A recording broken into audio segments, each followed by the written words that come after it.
నమస్తే మనస్సాక్షి న్యూస్ కి స్వాగతం. అదేంటి దిల్ రాజు ప్రొడ్యూసర్ కదా హీరో అంటున్నారేంటి అని అనుకుంటున్నారా?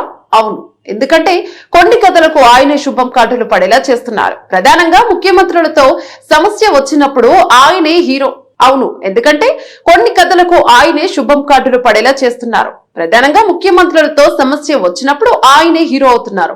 ఆయనే ముందుండి సమస్యలను పరిష్కరిస్తున్నారు. నాడు ఆంధ్రప్రదేశ్ లో, నేడు తెలంగాణలో సమన్వయం చేసి కథను క్లైమాక్స్ కు చేర్చి ముగించింది మాత్రం ఆయనే. తెలంగాణలో ఫిల్మ్ ఇండస్ట్రీకి, ప్రభుత్వానికి మధ్య వారధిలా నిలుస్తూ ఔరా అనిపించుకుంటున్నారు.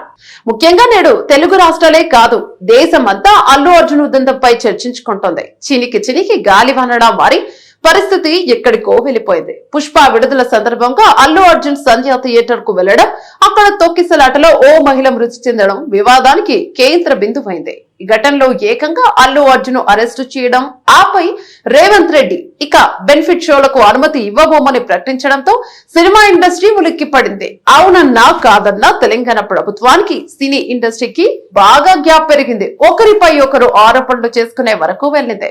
ఇలాంటి క్లిష్ట సమయంలో ఎవరు ప్రభుత్వంతో సంప్రదింపులు జరిపేందుకు ముందుకు రాలేదు. కానీ దిల్ రాజు మాత్రం ముందుగా తెలంగాణ ప్రభుత్వం ముఖ్యమంత్రి రేవంత్ రెడ్డితో భేటీ అయ్యారు. ఆపై బాధితులకు న్యాయం చేయడంతో పాటు తెలుగు సినిమా ఇండస్ట్రీని ఒక్కతాటి పైకి తీసుకొచ్చి ముఖ్యమంత్రితో చర్చలు జరిపే వరకు తీసుకొచ్చారు. ఈ విషయంలో దిల్ రాజు పై ప్రశంసల వర్షం కురుస్తోంది. ఇప్పుడే కాదు, గతంలో ఆంధ్రప్రదేశ్ లో ఇబ్బందులు వచ్చినప్పుడు కూడా దిల్ రాజే సమస్య పరిష్కారానికి ముందడుగు వేశారని చెప్పుకుంటున్నారు.